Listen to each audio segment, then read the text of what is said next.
Ya, shalom. Selamat pagi Bapak Ibu sekalian.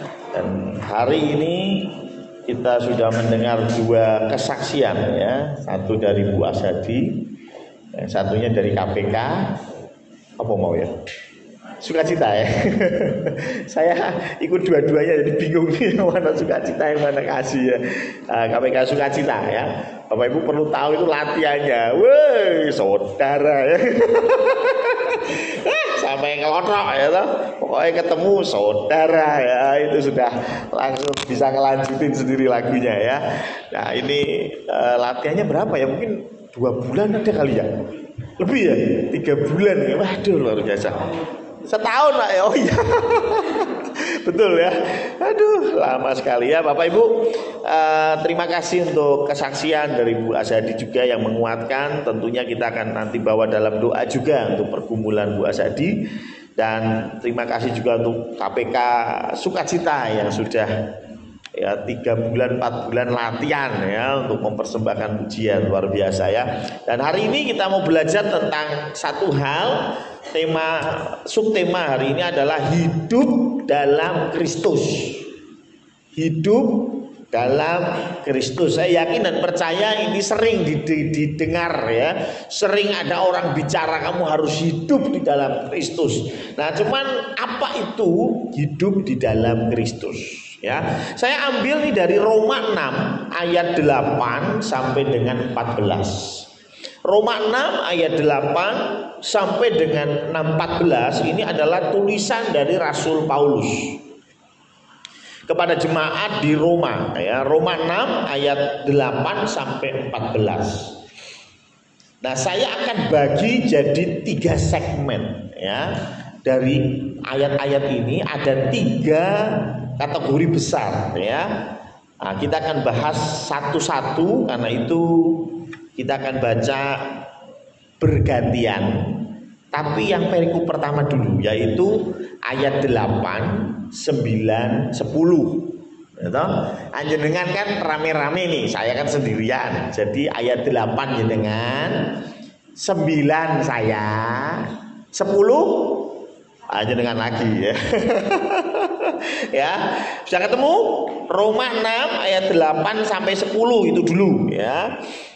Oke, sudah ya. 1, 2, 3. Jadi jika kita telah mati dengan Kristus, kita percaya bahwa kita akan hidup juga dengan Dia. Karena kita tahu bahwa Kristus sesudah Ia bangkit dari antara orang mati tidak mati lagi, maut tidak berkuasa lagi atas Dia.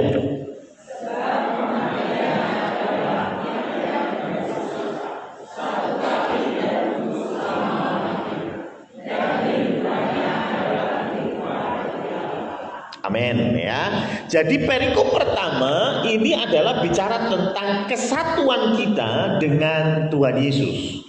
Kita ini disatukan dengan Tuhan Yesus melalui apa? Kematian. Kita telah mati dan kita juga akan hidup dengan Dia. Jadi kesatuan kita dengan Yesus Kristus adalah kita mati dan kita bangkit. Pertanyaan, kapan jenengan mati? Anek sudah mati kan ya nggak di sini tuh. Betul ya? Kapan kita mati? Ini sebetulnya kalau Bapak Ibu baca dari ayat yang pertama, ini bicara tentang baptisan. Engkau mati bersama Kristus ketika dibaptis itu. Ya, masih ingat ya? Yang masih ingat pernah dibaptis? Ya, kalau di dalam gereja kita mengadopsi baptisan selam. Ya, kenapa? Karena salah satu ya penjelasannya adalah ketika kita dimasukkan ke air ini dikubur, ya, dikubur bersama Kristus, mati bersama Kristus. Apa terus dicemplungke 10 menit kan? Ora ya, terus diapakan? Diangkat ya. Puji Tuhan kita tidak hanya mati bersama Kristus tapi juga bangkit. Ini yang dibahas di dalam Roma pasal 6. Jadi kita ini menjadi satu kesatuan dengan Tuhan Yesus melalui baptisan. Dan baptisan itu adalah wujud nyata dari iman. Maka dari itu Yohanes 3 ayat 16, ya toh? Karena begitu besar kasih Allah, siapa yang akan tidak binasa? Barang siapa yang percaya. Jadi kita ini disatukan di dalam Kristus karena iman kita. Amin. Karena kita beriman kepada Kristus, maka kita terhisap ke dalam Kristus itu sendiri, sehingga kita mati bersama Kristus.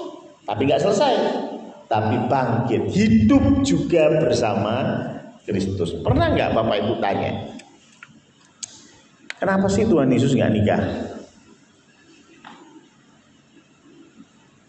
Dalam konteks Yahudi, orang Yahudi itu baru bisa mengajar usia 30.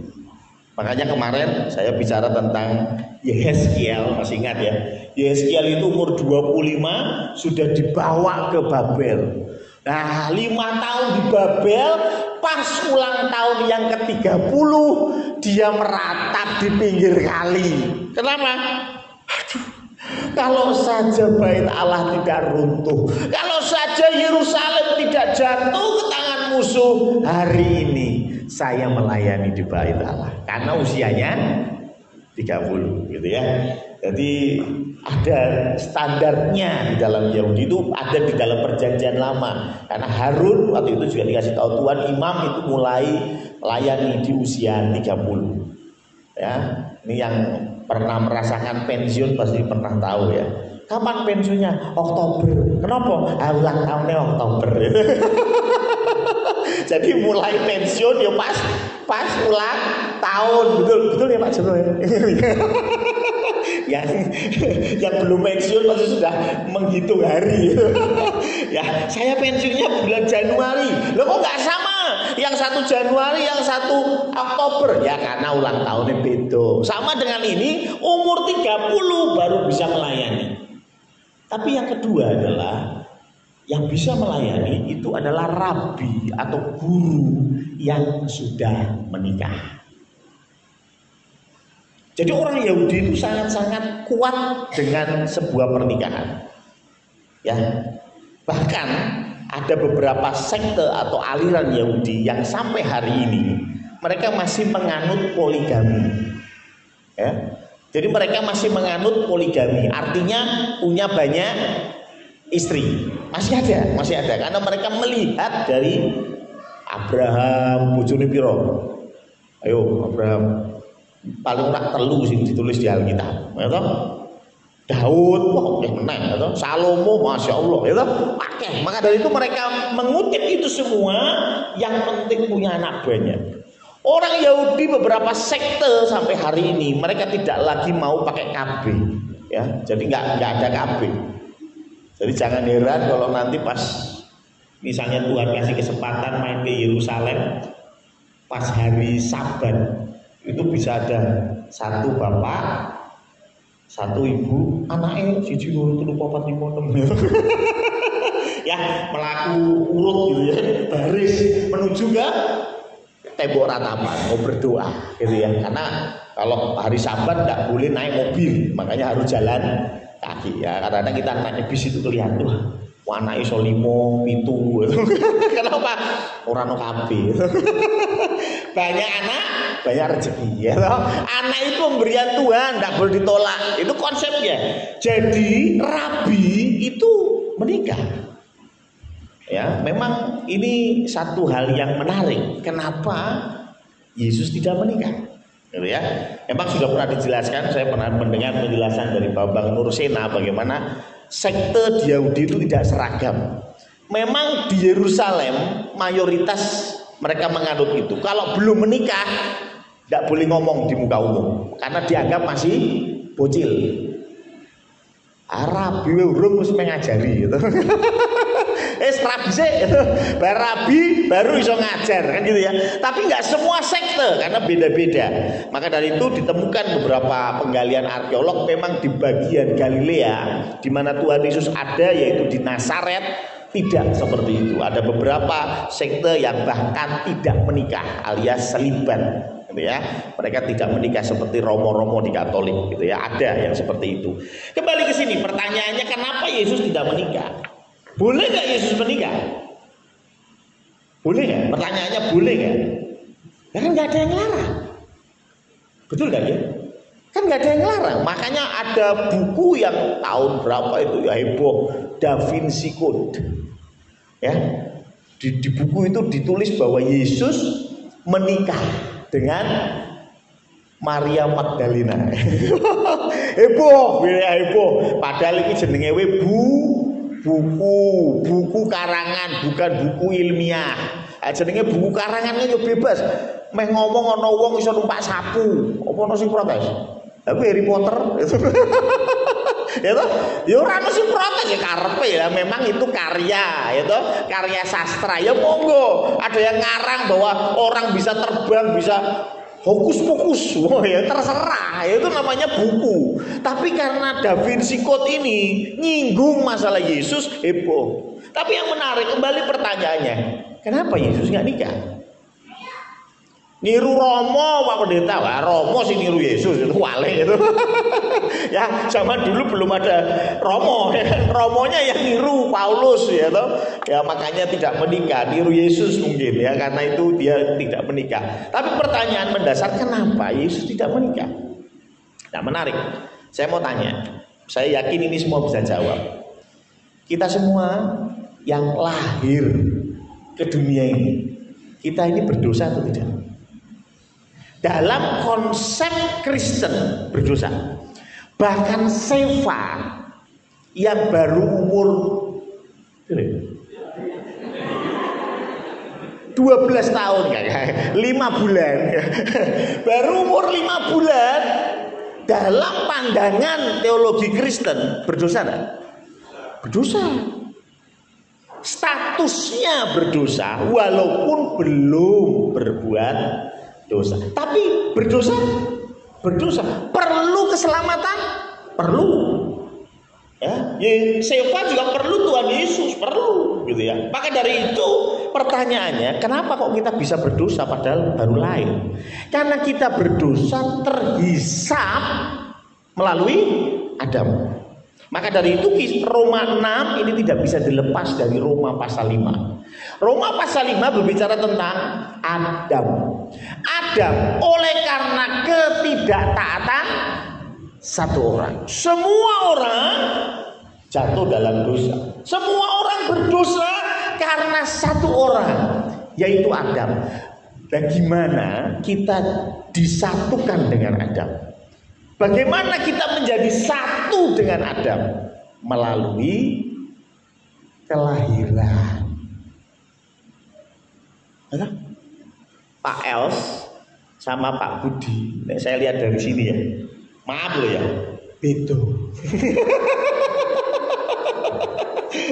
Loh, saya tidak rasis ya, cuman beda, yakin ya beda ya.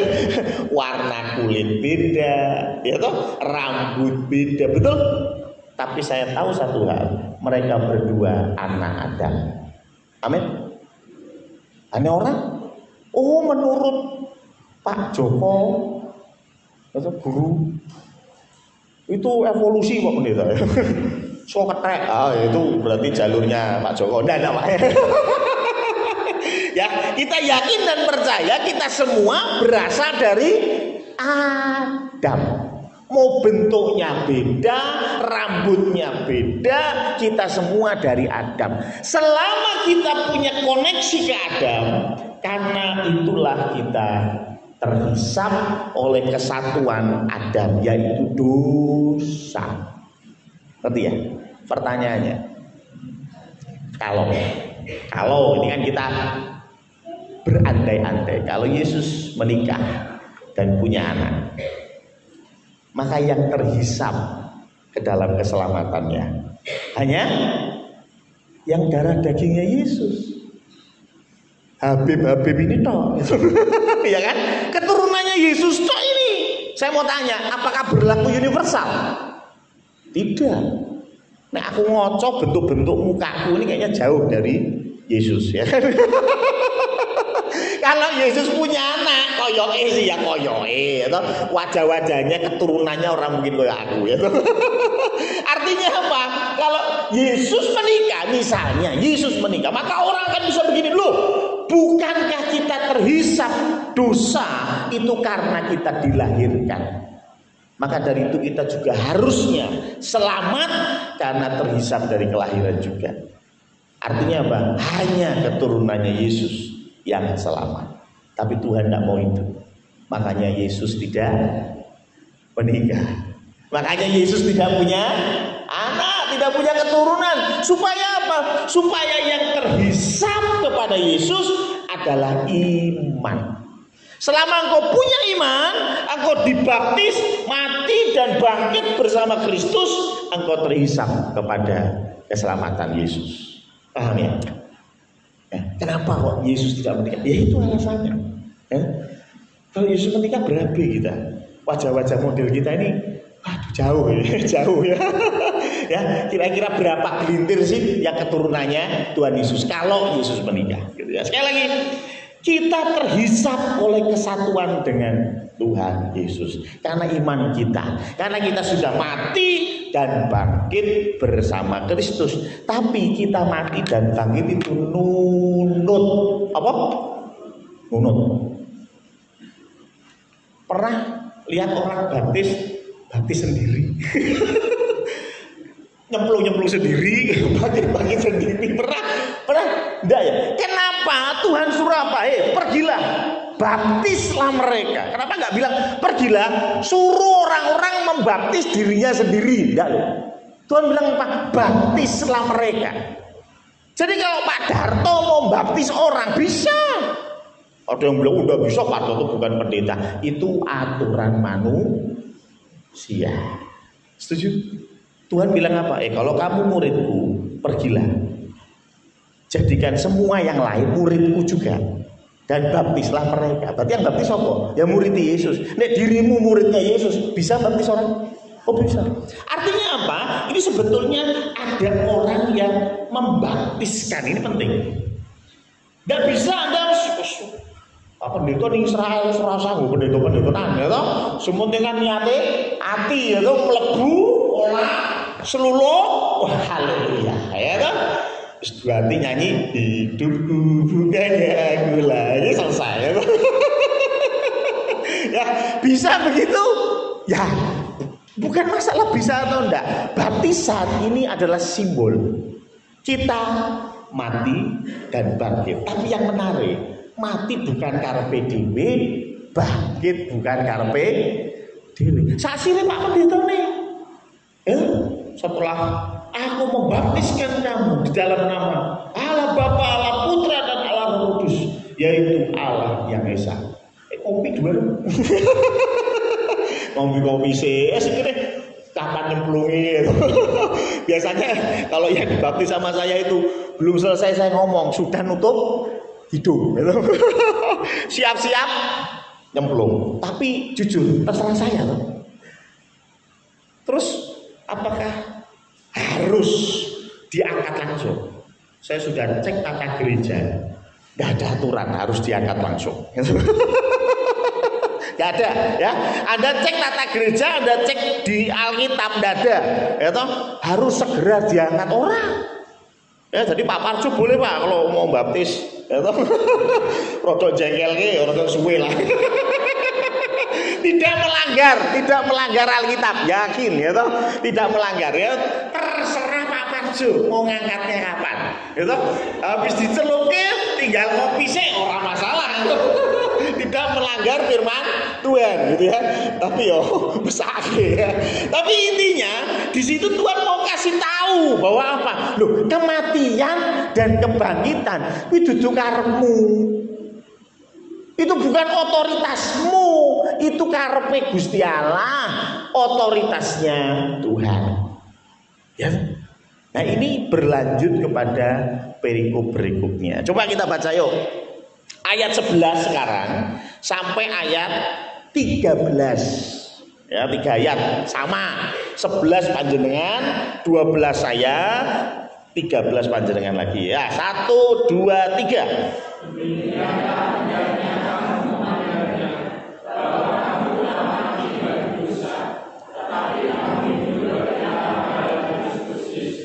Sebab itu hendaklah dosa jangan berkuasa lagi di dalam tubuhmu yang fana, supaya kamu jangan lagi menuruti keinginannya.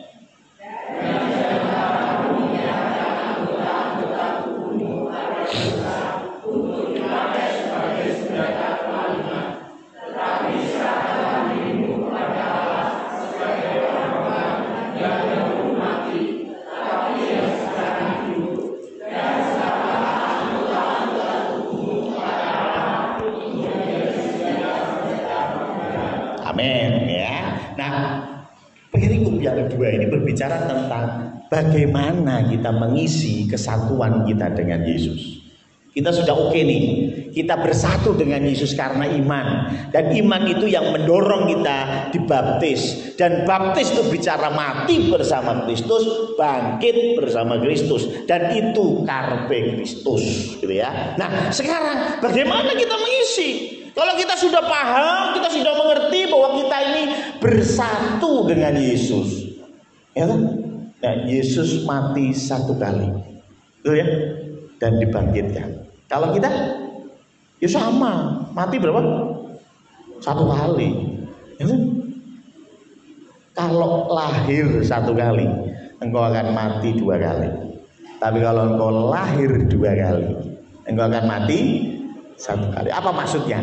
Lahir baru, lahir ceprot sekali, lahir baru dua.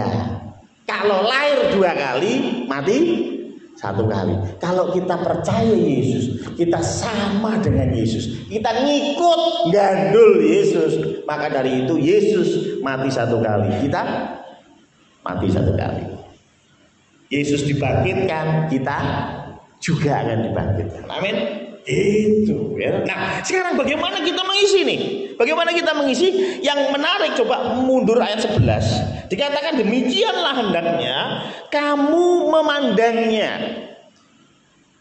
Dalam terjemahan lain, beginilah kamu memikirkannya, melogikannya.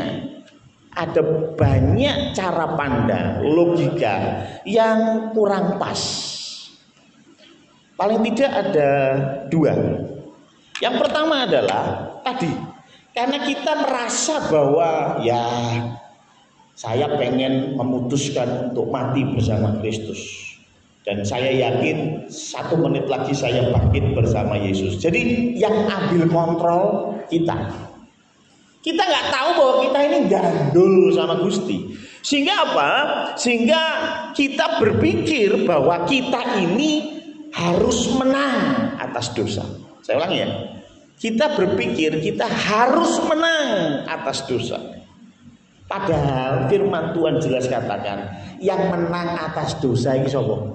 Kristus. Kita nggak pernah menang atas dosa. Ayo, kita nggak pernah menang atas dosa. Yang menang atas dosa Kristus. Kita gandul Kristus. Kadang-kadang kita berpikir bahwa oh ya kita harus berjuang untuk apa? Untuk menang atas dosa, untuk jauhi dosa. Dikatakan di dalam ayat berikutnya, dikatakan bahwa hendaklah dosa jangan berkuasa lagi. Jadi dosa itu adalah bicara Tuhan, karena dia ada kuasa, gitu ya. Jadi dosa itu punya kuasa yang mengikat. Maka dari itu Paulus kalau melihat tulisan-tulisannya, dia selalu menganalogikan dosa itu seperti master kuasa. Kamu tidak bisa menyembah dua tuhan. Ya. Kalau dosa ya tidak mungkin Yesus, Yesus ya nggak mungkin dosa, kan gitu ya. Karena kita ini pada hakikatnya adalah hamba. Mau tidak mau, setuju tidak setuju, kita ini hamba. Masalahnya kamu mau jadi hamba yang mana? Hamba dosa atau hamba Tuhan? Ya, Anda berpikir, oh enggak, saya adalah hamba diriku sendiri. Ya, dosa sebetulnya adalah Kemarin minggu saya bicara, dosa sebetulnya adalah kita menuhankan diri kita sendiri. Betul? Kita ke dukun supaya apa? Supaya apa yang kita mau jadi. Ya. Aku naksir sama Butika, Butika tidak naksir saya. Piye carane? Dukun. Ya, ngapain ka Pak Pendeta? Kesuwen gitu. Pak Pendeta kesuwen nunggak-nunggake ora ndang-ndang gitu. Sak tuwa gitu. Kang dukun nggo jaran apa? Jarane blek. Wah, Pak Joko pernah ya. Jaran goyang ya, ajian apalah namanya ya.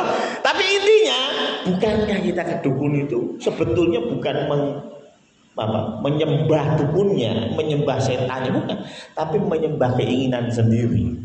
Makanya yang membawa kita ke dalam dosa dan dosa sebetulnya keinginan kita sendiri. Dan selama kita masih hidup, kita masih ada keinginan. Setuju?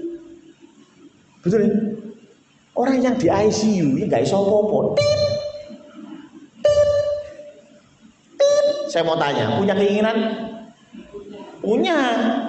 Ditakoni apa? Pengen apa? Pengen nari. Loh ya toh. Berarti kan berarti pengen mati. Ora, Bu. Pengen nari. Yes, ya toh. Loh artinya apa? Loh, selama kita di dunia ini kita masih punya keinginan. Padahal keinginan ini yang berbahaya. Karena keinginan ini yang menjatuhkan kita di dalam dosa. Tetapi Tuhan bilang apa? Kamu jangan sesat. Ayo kita rubah cara pandangmu. Hendaklah kamu memandangnya bahwa kamu telah mati bagi dosa, tetapi kamu hidup bagi Allah. Jadi kalau kita bicara kita mati bagi dosa, dosa bicara keinginan tubuh. Apa yang kamu mau? Adam dan Hawa jatuh ke dalam dosa karena pengen, betul? Kan diceritani sama si ular, ya kan? Bahwa kalau kamu makan buah ini kamu akan seperti Allah. Nah ini, ya kan? Iming-imingnya ini, ya kan? Maka dari itu dia ambil. Artinya dia pengen, gitu ya. Dan pengen itulah, ingin itulah yang membawa kita di dalam pencobaan demi pencobaan, kesusahan demi kesusahan. Betul ya? Makanya teman-teman Buddha kemudian merangkum bahwa yang jadi masalah di dalam hidup manusia adalah keinginan. Iya, Anda tahu yang tercerahkan atau Buddha itu kan yang tercerahkan. Jadi sudah sampai level tertinggi Buddha. Kapan itu? Ketika sudah tidak ingin apa-apa. Wih, itu ya. Ya saya mengagumi juga konsep teologi mereka. Wah, sulit juga ya. Sampai ada di tahap tidak ingin apa-apa. Padahal saya bilang tadi, orang di ICU aja masih pengen loh. Masih pengen gitu ya. Masih pengen, ada keinginan. Ini harus mematikan semua keinginan sampai menjadi yang tercerahkan gitu ya. Tapi kembali kita harus akui bahwa keinginan inilah yang membawa kita ke dalam dosa. Karena itu Yesus sudah membebaskan kita dari dosa. Ya toh? Hendaklah dosa jangan berkuasa lagi dalam tubuhmu yang fana. Ini bukan bicara bahwa berarti dosa itu ada di tubuh. Enggak. Ini kata kiasan. Gitu ya. Arti tubuh itu artinya seluruh hidup kita. Ada nggak sih dosa yang nggak perlu tubuh? Nyolong perlu tangan, bener ya? Ngaplok wong perlu tangan, betul ya? Ada nggak dosa yang tidak perlu tubuh? Ada. Iri, dendam. Well, siapa di sini yang iri? Perlu Pak Pendeta, perlu bibir minimal. Gitu. Itu kan ekspresinya. Ekspresi iri ngene-ngene ya toh. Tapi dalam hati iri itu. Dendam itu kan dalam hati, sakit hati dalam hati ya toh. Tapi bicara tentang tubuh yang fana, ini bukan bicara hanya tubuh gitu ya, tapi ini bicara seluruh aspek kehidupan kita.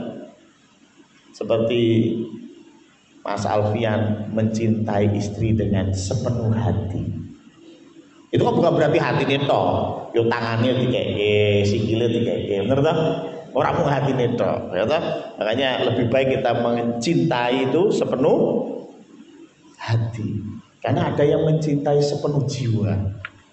Kalau putus cinta, yang satu sakit hati, yang satu bahaya, tolong ya, jangan ya, cukup sepenuh hati aja ya. Nah, bicara tentang yang pertama tadi, kita harus paham bahwa memang dosa sudah ditaklukkan, tetapi kita nggak kebal dosa. Kita masih cenderung, ada kecenderungan untuk berbuat dosa. Karena apa? Itu natur kita. Karena kita masih di dunia. Tadi saya bilang kalau selama Anda di dunia pasti punya keinginan. Keinginan itulah yang membawa kita di dalam berbagai pencobaan dan akhirnya masuk di dalam dosa. Dosanya sendiri sudah takluk di kaki Kristus di kayu salib, sudah selesai. Ya, saya kasih contoh beginilah. Rokok itu membuat keterikatan, kecanduan. Betul ya? Ini secara ilmiah sudah terbukti lah ya. Jadi rokok ini membuat kita kecanduan. Tetapi tidak semua orang yang merokok itu kecanduan. Ada yang merokok ya cuman karena gaya-gayaan aja. Sebetulnya dia nggak ngerokok juga nggak apa-apa gitu. Ya kan? Saya punya teman yang sudah kecanduan. Sehingga apa? Mau di rumah sendirian, di kamar sendirian, pokoknya kenapa? Nggak bisa kalau nggak ngerokok. Punya duit 20.000 mending buat beli rokok daripada buat beli sarapan, ya kan? Udah kecanduan banget. Tapi ada yang di rumah nggak ngerokok, gitu ya. Di kerjaan nggak ngerokok, bisa, biasa aja itu, ya. Biasa aja. Tapi kalau wis kumpul rapat RT, ayo repot itu. Ya, wis repot iki ya. Nek wis rapat RT, wah wis semuanya membakar dupa, menyembah Allah, ya kan? Betul ya? Ya, pasti. Nah, model begini kadang-kadang kita ikut-ikutan, paham ya? Ikut-ikutan. Bukan karena kecanduan. Nah, dosa dalam konteks apa yang sudah ditebus oleh Kristus, kita ini sudah gak kecanduan sama dosa. Dosa sudah dipatahkan, sudah dikalahkan. Cuman kadang-kadang karena omongan tetangga, karena lingkungan, karena pergaulan, kita jatuh dalam dosa. Makanya firman Tuhan bilang, jangan kamu sesat. Pergaulan yang buruk merusak kebiasaan yang baik. Pergaulanmu piye? Loh, Anda sudah dipatahkan, dosa sudah dihapuskan, amin. Tapi tiap hari kumpulnya konco-koncomu Lisa Mariana dan ani-ani yang lain, tinggal nunggu waktu. Betul? Koncomu papat ani-ani kabeh. Siji tumakne brio. Ya kan? Siji brio, siji BRV, gitu. Siji CRV nama naik, ya kan? Tumpakanmu apa? Mio jadul. Ya toh? Yang lain iPhone sekarang udah berapa sih? 16 Pro Max. Gila lu, Bro. Rebut. Regone. Gue larang. Ya, semuanya kalau pas lagi ketemu ngobrol, larinya iPhone 16 Pro Max. Awakmu Xiaomi jadul pisan. Wis kono ini dikareti. Karena LCD-ne wis mulai coplok, ya toh. Aduh sedih. Loh, Anda melihat pemandangan seperti itu. Maaf ya, apa orang kepengin. Lama-lama kan takut kok iso. Brio iki ceritane ya toh. Oke to ya ora kerja tengah-tengah ya toh. Tenang aja lah, ajarin. Loh bener gak? Loh sebetulnya dia gak kecanduan. Dia gak harus masuk ke Tuhan sudah membebaskan. Cuman masalahnya kamu tidak hati-hati dengan pergaulan, nggak hati-hati dengan apa yang kau dengar, informasi apa yang kamu masukkan dalam pikiranmu, sehingga apa? Jatuh di dalam dosa lagi. Jatuh di dalam dosa lagi. Jadi sekali lagi, jangan pernah berpikir kita mengalahkan dosa. Yesus yang mengalahkan dosa. Yang kedua, apa yang salah dalam pandangan kita? Kita memandang kalau kita sudah dibebaskan, kita sudah bangkit bersama Yesus, yowes. Ya toh? Nyanyinya seperti Barti bilang apa? Hidupku bukannya aku lagi. Wes kita. Lah, terus nek urip ora kaya biyen, terus piye? Makanya dikatakan di sini, janganlah kamu menyerahkan anggota-anggota tubuhmu kepada dosa untuk dipakai sebagai senjata kelaliman. Tetapi serahkan dirimu kepada Allah sebagai orang-orang yang dahulu mati, tetapi yang sekarang hidup, dan serahkan anggota-anggota tubuhmu kepada Allah untuk menjadi senjata-senjata kebenaran. Jadi ada senjata-senjata kelaliman, ada senjata-senjata kebenaran. Ada dua hal yang kontras, tapi satu yang sama, senjata. Dan dalam terjemahannya sebetulnya kurang, ya ada yang ngomong pas senjata, ada yang kurang pas, karena Paulus mentafsirkan ini banyak di dalam konteks senjata gitu ya. Karena seperti firman Allah itu kan pedang gitu ya, senjata ini bicaranya. Tapi lebih tepat dalam bahasa Inggris instrumen. Instrumen itu apa ya? Peralatan, perkakas. Ya, peralatan atau perkakas. Nah, bicara peralatan, maka senjata tadi itu pasti dipakai.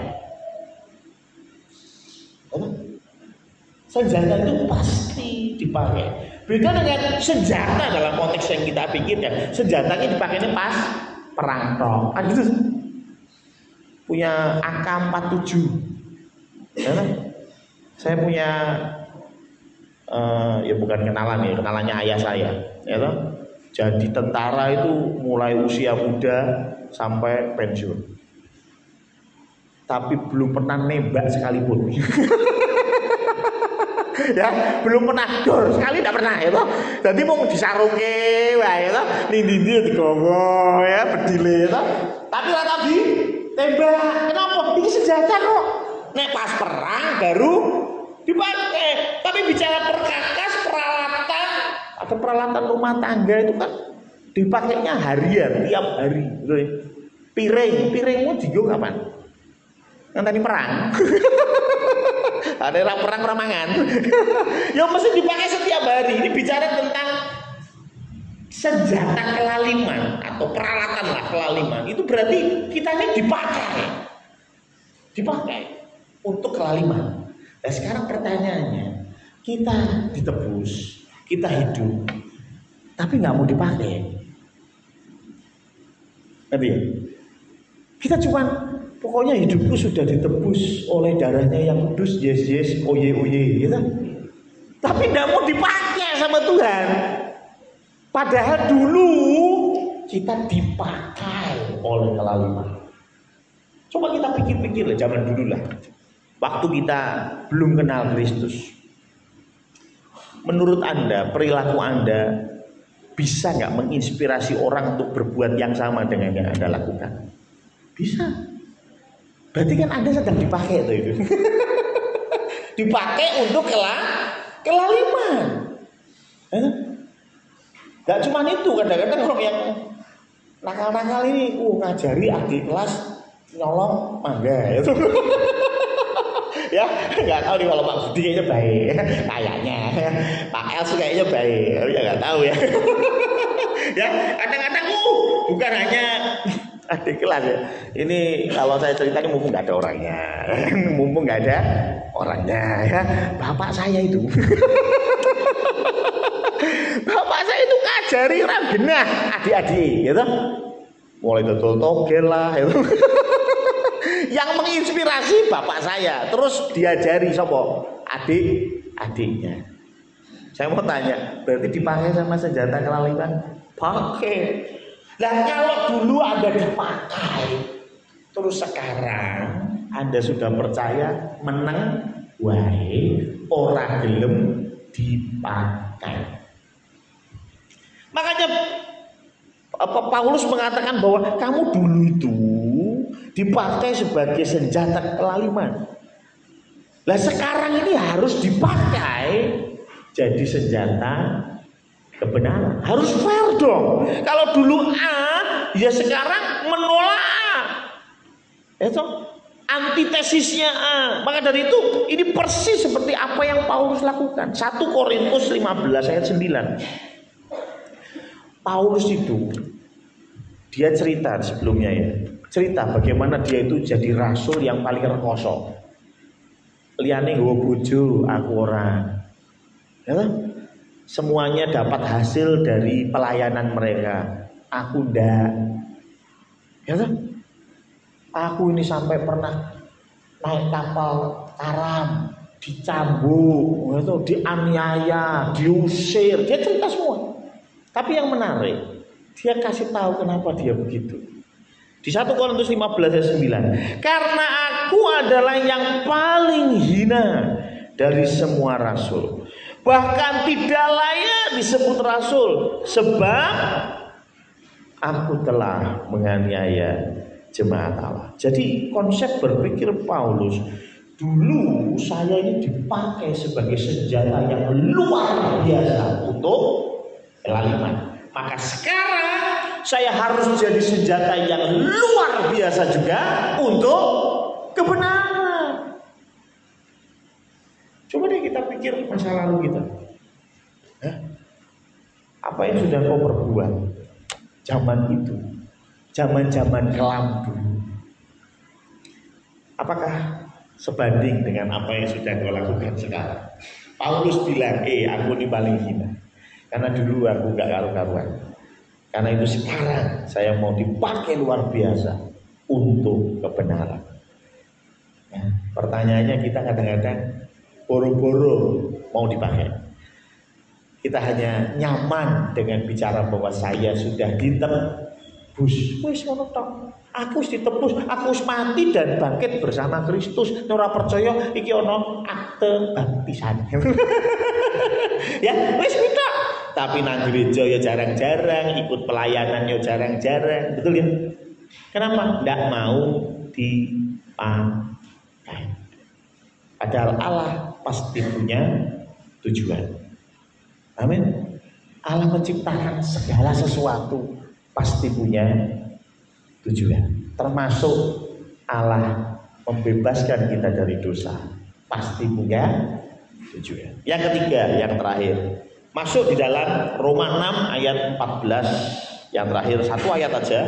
Karena satu ayat saja berarti saya yang baca ya. Ini bicara tentang bagaimana caranya supaya kita bisa tetap ada di dalam kebenaran.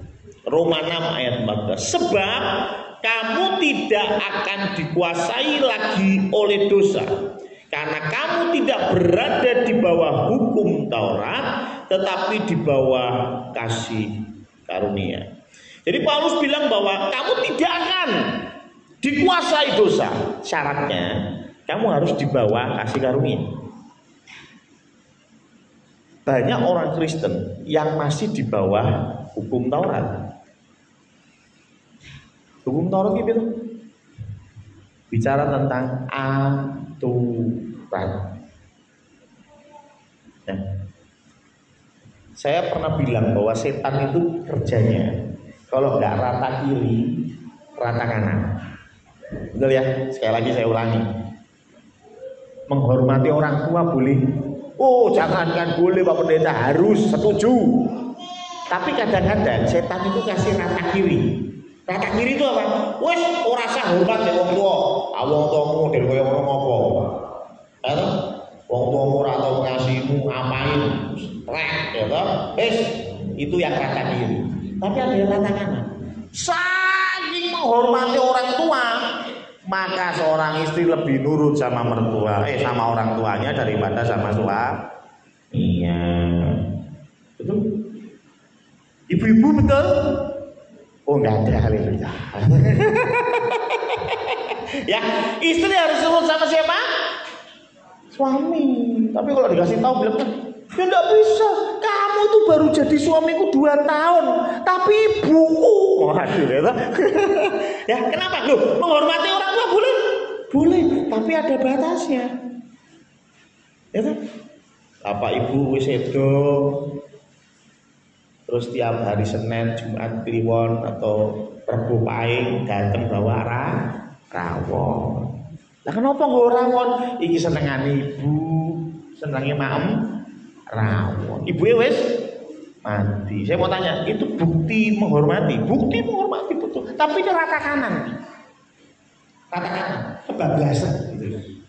Nek mau ngasih rawon ya pas ibumu masih hidup, giginya masih utuh. Kalau enggak, itu rawon cuma timun. Ya toh? Ya digigit kiri lari kanan, ya toh? Digigit kanan lari kiri, ya mumet, ya toh? Betul enggak? Ya kalau kamu mau mengasihi ibumu ya sekarang, pas ibumu sehat, bu mau makan apa? Kadang-kadang kita itu nanya gitu pas apa?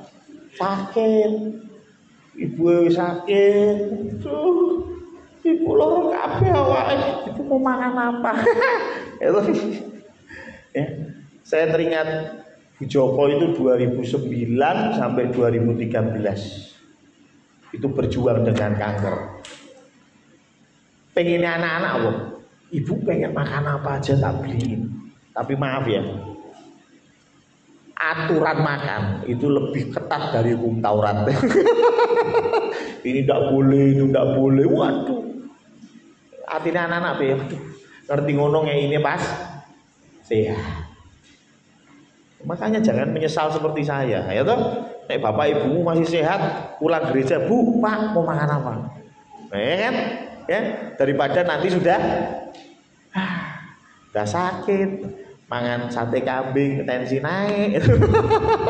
Akhirnya apa? Tahu bacem. Kasihan ya. Tapi intinya setan itu pasti kalau nggak rata kiri rata kanan. Hal yang sama dengan hukum Taurat dan kasih karunia. Setan mau bilang wis pokoknya hukum. Ayo A, B, yo B, rata kiri. Ya, pokoknya hukumannya begini, nggak peduli.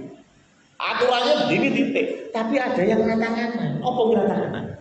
Tadi Buning sudah kasih spillnya. Jangan gara-gara kita sudah ditebus dosanya, kita berbuat dosa saenake dewe. Karena merasa apa? Loh, dosaku sudah diampuni. Bukan begitu. Harus yang benar piye? Yang benar yang tengah-tengah. Lah gimana? Dikatakan bahwa kamu ada di kasih karunia. Apa sih kasih karunia? Kasih karunia kata dasarnya kasih. Jadi kenapa kita mau melakukan segala perintah Tuhan? Firman Tuhan bilang karena engkau mengasihi aku. Kalau engkau mengasihiku, engkau akan melakukan segala perintahku. Jadi dasar kita untuk melakukan apa yang Tuhan mau adalah kita mengasihi. Ada orang yang punya pemikiran salah. Kalau saya berbuat baik, Tuhan semakin sayang sama saya. Ini lagunya anak sekolah minggu. Ya, kalau kita nggak nakal, nggak bohong, Tuhan sayang samaku. Ya kan? Itu lagu sekolah minggu. Ya sama popo jenenge bocah, ya kan? Tapi kalau kita yang sudah dewasa, nggak bisa begitu. Kasih Kristus kepada kita tetap. Saya mau kasih tahu ya. Kasih Kristus kepada kita tetap. Makanya Tuhan bilang apa? Cukup kasih karuniaku kepadamu. Sudah. Kalau Allah mengasihi Pak Darto takarane A, ya wis A. Mau Pak Darto beling, mau Pak Darto nurut, tetap A. Makanya kita bilang dia itu Bapak. Dia itu Bapak. Kenapa? Ya itu seperti Bapak kita. Seperti Bapak kita. Seperti orang tua kita. Kalau kita mengasihi anak kita, Ya sudah, kita mengasihi anak kita, titik. Mau anak kita nakal, mau anak kita tidak nakal, kita mengasihi. Betul ya? Saya pernah cerita ada orang anaknya nakal, bolak-balik masuk penjara, bapaknya nebus, keluar ya masalah, masuk penjara lagi nebus, masuk penjara lagi nebus, sampai temennya bilang, "Weh bro, wah di sini sorongnya ruwet ya, sepending, nek ki anakku, orang bakal tak tebus." Dia bilang begini, "Setuju, nek ki anakmu orang bakal tak tebus." Masalah iki anakku, ini masalah anakku, nek anakmu ya setuju aku rasa ditebus. Ya, jadi artinya apa? Kasih orang tua itu untuk menggambarkan kasih bapak. Ya kadang-kadang orang tua ditusuk dengan kata-kata anak. Pernah? Ya, kata-kata anak itu menusuk hati orang tua. Ya. Tapi jujur, masih sayang? Masih ya. Udah nangis. Hati saya tidak terima Pak Pendeta. Sesoknya wis digudang-gudang. Padahal kemarin masih nangis-nangis karena sakit hati, diomongin sama anak. Tapi besoknya sudah lupa. Kenapa? Karena kasih. Nah, bicara tentang kasih itulah yang menjadi alasan kita untuk melakukan segala perintah. Yang pertama yaitu untuk bentuk ucapan syukur. Ucapan syukur. Ini logika sederhananya. Kalau saya tidak kenal sama Bayu, tidak kenal sama Bayu, terus saya datang ke rumahnya Bayu, ya, di rumahnya Bayu ada ayam goreng 1 biji, rencananya buat Eka. Saya datang, Pak Seno, perkenalkan saya Pak Samuel. Pak Bayu itu ada ayam buat saya boleh? Saya tanya, kira-kira boleh? Boleh, maafin kenal. Baru kenal loh, lalu siapa? Itu kan, baru kenal ngapain? Gitu. Tapi kalau kamu sudah kenal sama saya baik, kita kenal dekat, ngobrol ngopi bareng, sok dolan. Terus saya datang ke rumahnya Bayu, ya ada ayam 1 biji, tidak perlu saya minta, mungkin dikasih. Kenapa berbeda?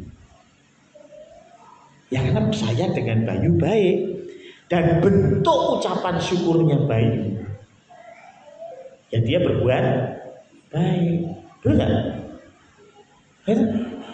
Kalau Bu Tika dikasih rumah 3 lantai sama Pak Marno,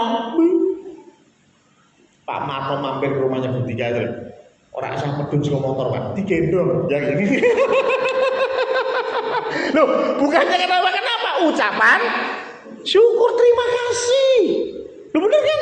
Orang perlu Pak Marno datang dari jauh, wah Bu Tika wis medun nyambung gendong, yakin gitu. Ya, kalau nggak percaya monggo Pak, kasih rumah 3 lantai Pak. Ya, hal yang sama dengan kita. Loh, Tuhan mengasihi kita tetap kok. Tuhan nggak pernah, bahkan dikatakan bahwa Tuhan itu mengasihi kita ketika kita itu jadi seterunya Dia.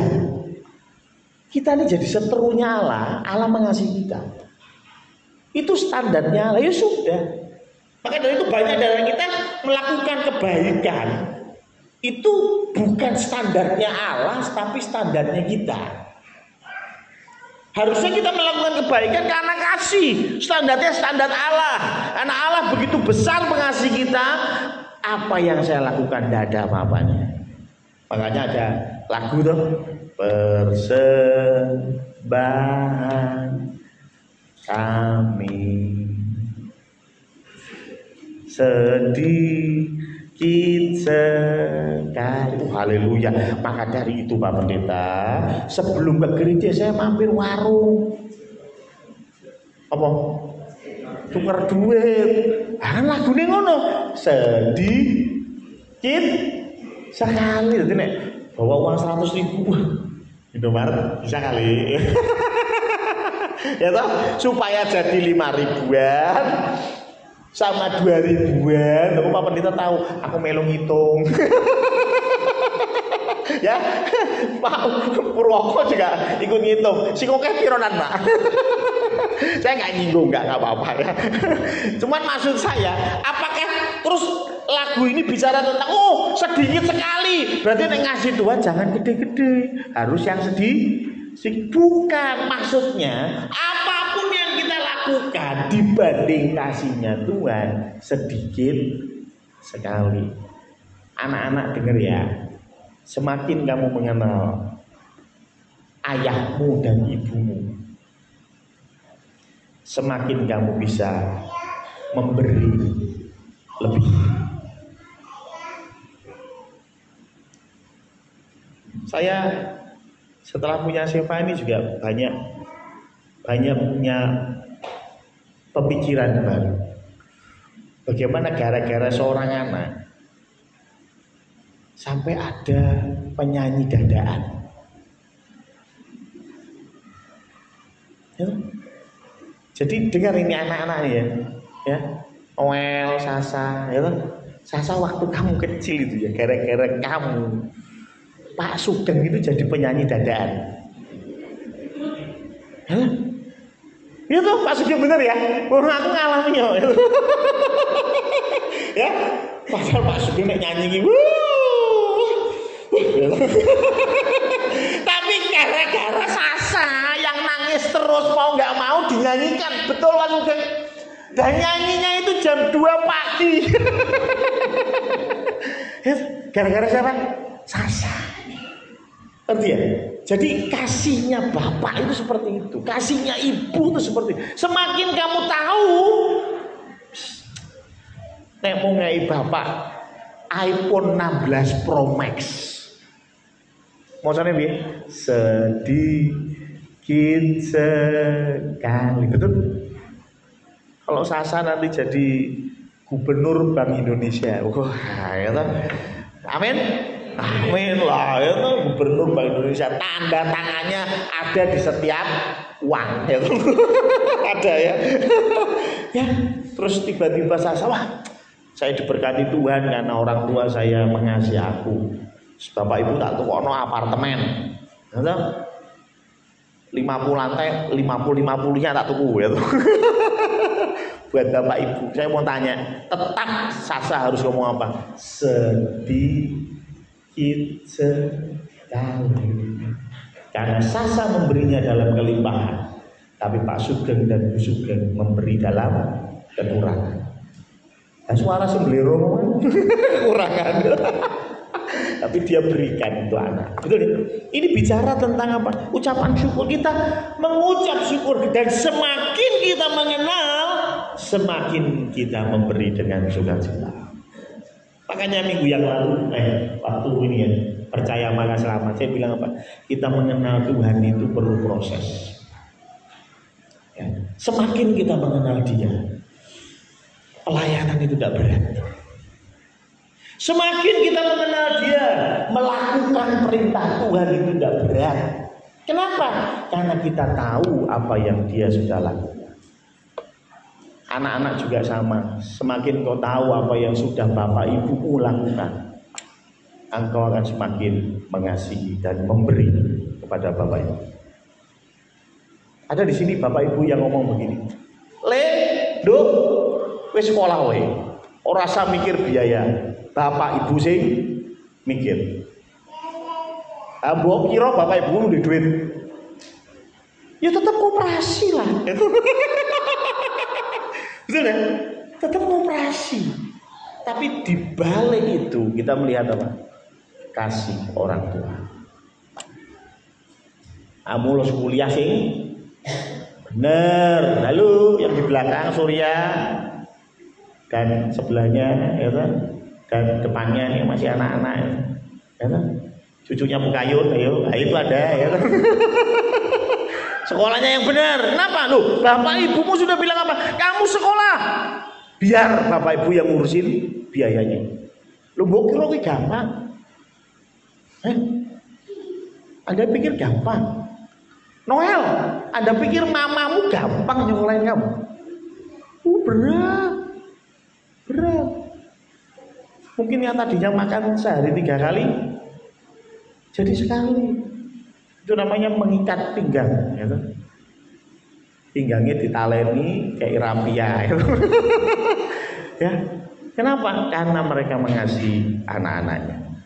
Itu gambaran kita. Cuman kalau kita nggak kenal Yesus, nggak kenal pribadinya, kita nggak ngerti kasihnya. Nggak ngerti kasihnya, boro-boro mengucap syukur. Tapi kalau kau ngerti apa yang dia korbankan untukmu, engkau akan memberi dengan sukacita. Dan tetap engkau berkata, Tuhan, ini sedikit dari saya. Yaitu apa? Seluruh hidup saya. Jadi kalau kita bicara hidup di dalam Kristus, maka lingkup kita semuanya dipagari oleh Kristus. Kita tidak bisa keluar dari Kristus karena kita ada di dalam Kristus. Dan caranya itu tadi, ayo kita semakin mengenal kepada siapa kita menyembah, Yesus Kristus. Semakin kau mengenal, tidak perlu ngotot menjauhi dosa, engkau akan menjauhi dengan sendirinya. Amin.